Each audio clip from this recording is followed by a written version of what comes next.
Hi guys, it's Antoinette, the Confident Woman, and welcome back to my channel, your one-stop source for confident living. So yes, plans and purposes. I'm so excited for this because, like I was saying before, if you've been following me on my social media platforms, this is something that I've been heavily focusing on and zoning in, and I feel like I've got to a stage where I'm so content in what I'm doing because I feel like I'm so aligned to what I was meant to do, and like things are just fitting into place. And this is not to say that I'm going to be here for the rest of my life or in the next 5 years I won't be doing something different, but as I am right now, I strongly believe that I'm doing what I was meant to do, and there comes this satisfaction and contentment in it. So even if things are difficult and even if things are like really hard work, there's that satisfaction and there's that I'm doing this and this is what I've been called to do. So let's just get straight into it, not waste too much time, because this is something that's been on my mind and it's something that I wanted to share with you. So plus a lot of people, they finished their exams or they've graduated or they're probably thinking, so what's next? That you could be at a transitional stage in your life. It's in your work, your business, or thinking about your ministry, like, where do I apply this, or what do I do, or am I really suited to where I am, or stuff like, why am I even here? What difference am I meant to be making to the world at large, or how do I go about doing what I think I'm meant to be doing? So the first thing I want to point out is that it's okay not to know what you want to do right now. It's not okay to be content with not knowing, but it's okay not to know, as long as you're having at the back of your mind that you need to find out. I need to seek the answers. And for me, it was always seeking God's answers, because ultimately it's about doing what He intended for me to do and not what I necessarily want to do. Now, not all of us can say from childhood, this is what I wanted to do, this is what I want to do, or this is what I know that my calling is or my mission in life. Like me, I am in my 30s is when I'm really truly finding out that, girl, this is your purpose. And it's like, wow, it's taken me so long to get here, but every single thing that I have been through along my journey in life has helped build me up to the place that I'm at. I feel like God gives you bits and pieces of the puzzle, like He'll drop a bit here and a bit here, because you're not quite ready for the whole thing. And sometimes He might show you the bigger picture, He might show you the end, but you're like, okay, I need to get to the end now. And He's like, no, hold on, this is going to take you another 20 years. So yeah, we'll go through that. Basically, starting off, this is more of like an introduction to this series. I think the first thing that we need to do, or people need to do if they're at that stage where they're like, okay, what's my plan, what's my purpose, what am I meant to be doing, or what am I doing next, is you need clarity. If there's no clarity, then you're just going to be mumbo jumbering through life. So hopefully by the end of this series, there will be a lot more clarity and direction for y'all, because so many of us are willing to go through life without no specific plan or purpose, be it at work, business, ministry, life in general. And if you don't play to win, then why are you playing? Or better still, if you're in a race and you have no objective of winning that race, why are you in the race? Like, those are the kind of questions we should be asking ourselves.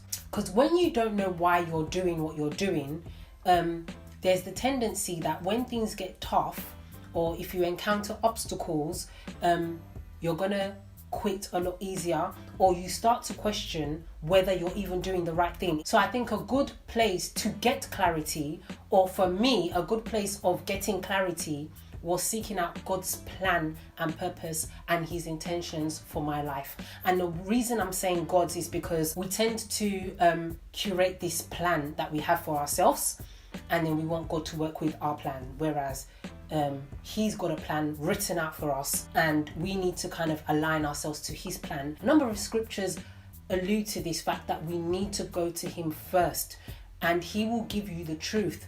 His Spirit will lead you into all truth about the plans and the decisions. So let's say something's dropped on your heart or your mind to do. You need to go to Him first and say, okay, this is on my heart. Is this of you?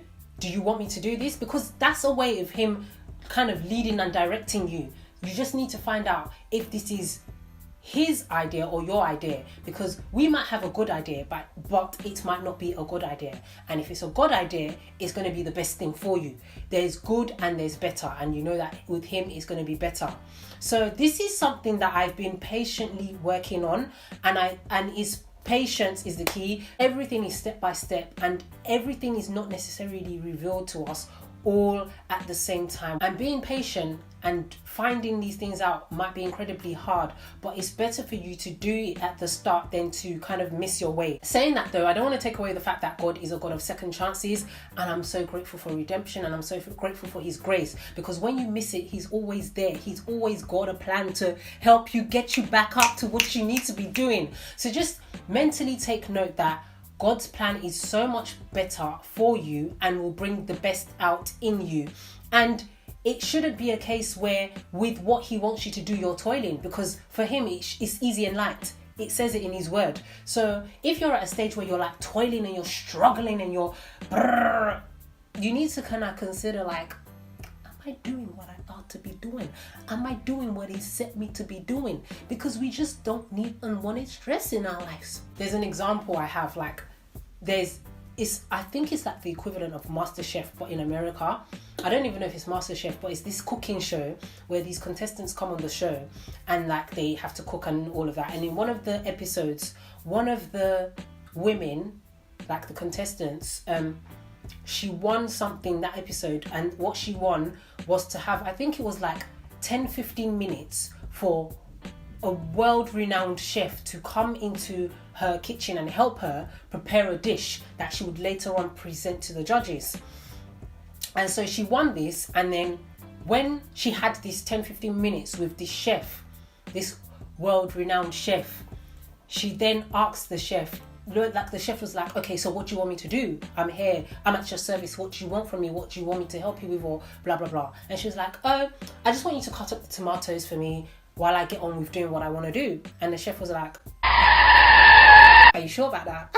Like, I'm a world-renowned chef, yo. You just want me to cut the tomatoes? You don't want me to give you insight into how to make this thing work? So I feel like in life, a lot of us are like that. We're like, God, just chop up my tomatoes, just chop them up, yeah, while I get on with my plans. And he's like, are you sure? Are you sure? Are you sure you don't want me to do a little bit more than that and actually tell you exactly how to make this dish a winning dish? So yeah, that's the only analogy that comes to mind when I'm talking about seeking God with your plan and your purpose for your life. It's best to get the first things first, get it out of the way, so when you're like going on, building your blocks, laying your foundations, all of that, you know that I'm in line with what I'm meant to be doing. I'm in line with what he's called me to do. And so when obstacles come, I'm going to get through this, because he's told me, he's revealed to me that this is what I'm meant to be doing. So for me, if you're in life and you're not intentional,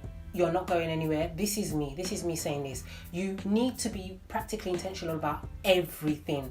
And so just like a car radio, if you're not in tune, the right frequency, you're not going to get the station. So you just need to tune yourself up with what's right for your life.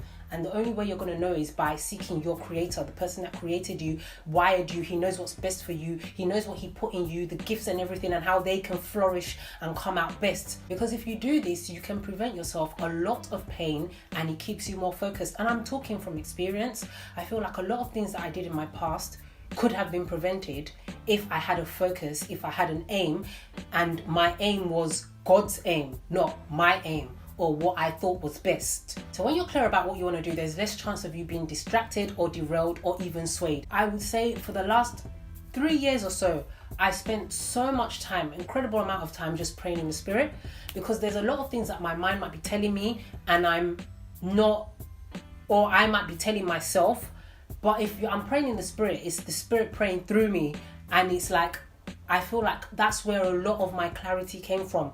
A lot of things were revealed to me. A lot of his inner wisdom and truth was revealed.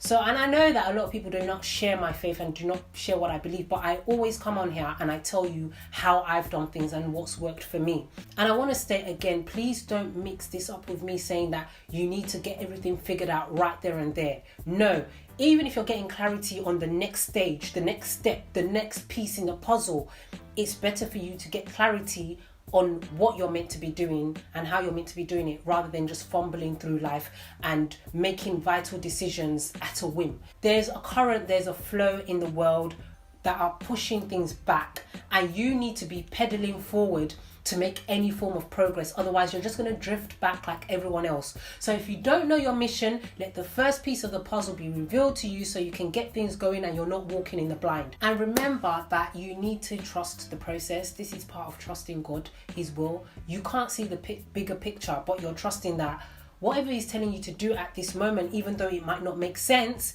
is going to lead to an expected end. It's going to lead to a good end.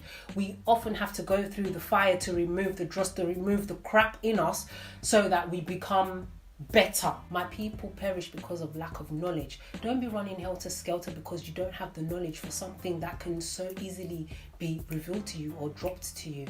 If we're claiming to live a life of faith, faith is believing what we can't necessarily already see. So you may not necessarily see the bigger picture, but you have faith that if this is the direction for your life, it's going to turn out all right. So don't get caught up in the rhetoric that you have to have everything figured out or your ish together by a certain time, because we are all on different paths. We are all doing life differently.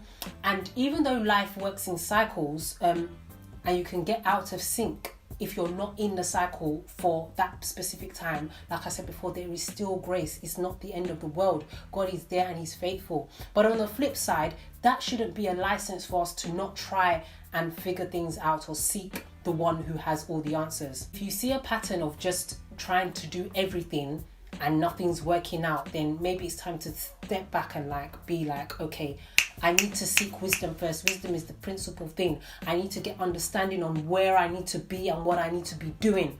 I'll explain more in depth in the other episodes to come, but it's just we can't settle for average. We've all been called to excellence in what we're doing. We're meant to stand before, our gifts are meant to make us stand before kings. And you're not going to stand before a king, or a lot of us are even called to be kings ourselves, if you're not aiming for the best. If you're just like, let me just get by with whatever. I'm all right with where I am. I'm all right with mediocre. So again, you may not know in advance God's plan for you, but take the step of faith and step out in what you think He's leading you to, and never, ever, ever, ever compare your journey to anyone else's. The biggest mistake you can make. Comparison is the thief of joy. I'm telling you, when you ditch aside comparing what you're doing with what someone else is doing, there is a freedom in that. So like I said, this is just an intro into this mini series. The next section we're going to look at creating the blueprint, and I'm gonna go in. If you enjoyed this, give it a thumbs up. Leave your comments below. Let me know what you think. Holler at your girl. Tell me, guys. I need to know.